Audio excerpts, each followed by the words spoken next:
তাৰ মানে কথাটো হৈছে এনেকুৱা, এইখন বিদ্যালয়ত যোৱা মানে এবছৰৰ পৰাই শিক্ষক নাই। এবছৰ শিক্ষক নাছিলে এইটো স্কুলত, মাত্ৰ এজন শিক্ষকৰ দ্বাৰা এইটো স্কুলত পাঠদান প্ৰক্ৰিয়া চলি আছিলে। তাৰপিছত আমাৰ চিৰাং জিলাৰ DO মহোদয়ক লগ কৰি তেওঁক বাৰ বাৰ এপ্লিকেশ্যন দি আমাৰ ইয়াত শিক্ষকৰ ব্যৱস্থা কৰা হৈছিলে। তাৰপিছত তেওঁ ইয়াত 3জন শিক্ষক দিছিলে। 3জন শিক্ষক দিয়াৰ পিছত 6 মাহৰ পৰা পাঠদান প্ৰক্ৰিয়া ভালে চলি আছিলে। কিন্তু হঠাৎ কৰি ফেব্ৰুৱাৰীৰ 25 তাৰিখে এজন শিক্ষকক ইয়াৰ পৰা ট্ৰেন্সফাৰ দি আমাৰ আলুখুন্দা LP স্কুলত তেওঁক জইন কৰিব দিয়ে। যেতিয়া সেইজন শিক্ষকক ইয়াৰ পৰা ট্ৰেন্সফাৰ দিলে, তেতিয়া এইখন বিদ্যালয়ৰে কণ ছাত্ৰ ছাত্ৰীসকলে আন্দোলন কৰিছিলে যে কোনো পদ্ধতিত সেই ছাৰক ইয়াৰ পৰা যাবলৈ দিয়া নহ'ব। সেই সংক্ৰান্তত আমি গাঁৱৰ ৰাইজ তথা দল, ছাত্ৰ সংগঠন তথা আমচুৰ ফালৰ পৰা মই নিজে ইয়াত তাৎক্ষণিকভাৱে উপস্থিত হৈ ছাত্ৰ ছাত্ৰীসকলক মই কৈছিলোঁ যে যিয়ে নহওক তোমালোকে কোনো ধৰণৰ হুলস্থুল নকৰিবা। আমি DO ছাৰক লগ কৰি তথা আমাৰ লোকেল যিজন EM ছাৰ আছে ধনঞ্জয় বসুমতীয়াৰী ডাঙৰীয়া, তেখেতক আমি লগ কৰি তোমালোকৰ এই যিজন ছাৰ আছিলে সুমন ছাৰ, যাক ট্ৰেন্সফাৰ দিছে, সেই ছাৰজনক আমি ট্ৰেন্সফাৰ লেটাৰ ষ্ট্ৰাই কৰি আকৌ ইয়াত আমি ৰখাৰ বাবে আমি বিহিত ব্যৱস্থা ল'ম বা ব্যৱস্থা কৰিম। তাৰপিছত আমি সেই ট্ৰেন্সফাৰ লেটাৰ ষ্ট্ৰাই কৰাৰ কাৰণে আমাৰ সন্মানীয় EM ছাৰ ধনঞ্জয় বসুমতীয়াৰী ডাঙৰীয়া, তেখেতক লগ কৰিলোঁ।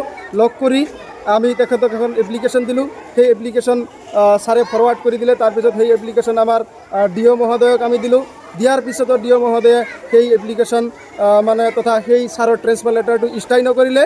ষ্ট্ৰাই নকৰি আজি আকৌ 5/3/2025 তাৰিখে আকৌ এইখন বিদ্যালয়ৰে এজন শিক্ষক নেকিবুৰ ৰহমান, তেওঁক আকৌ ইয়াৰ পৰা ট্ৰেন্সফাৰ দি শিলকুৱাৰী LP স্কুলত জইন কৰাৰ কাৰণে মানে অৰ্ডাৰ দিছে।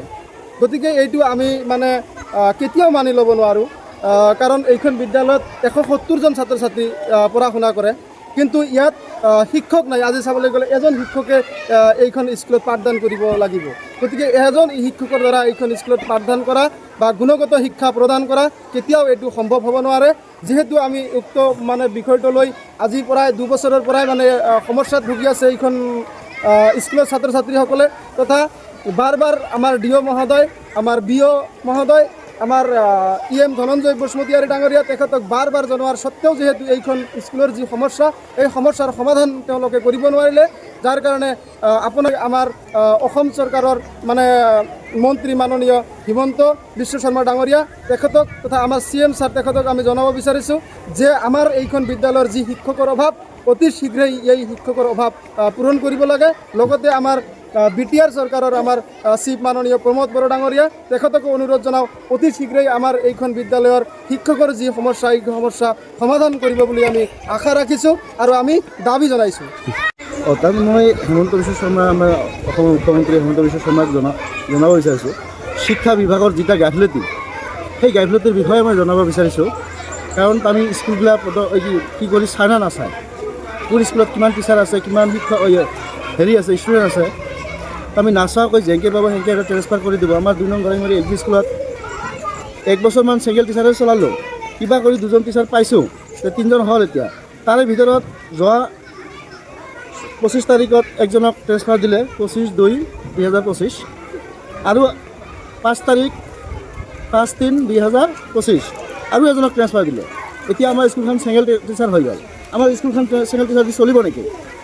আমি কি দেখা নাপায় কোন স্কুলত কেনেকুৱা ছাত্ৰ আছে না আছে? মোটামুটি আমাৰ স্কুলত 170জন ছাত্ৰ, আমি শিক্ষক 5জন পাওঁ। তাৰ ভিতৰত 3জন আছিলে, তাৰে পৰা 2জনক যদি ইয়াৰ পৰা গুচাই দিয়ে, আমি স্কুলখন চলাম কেনেকৈ?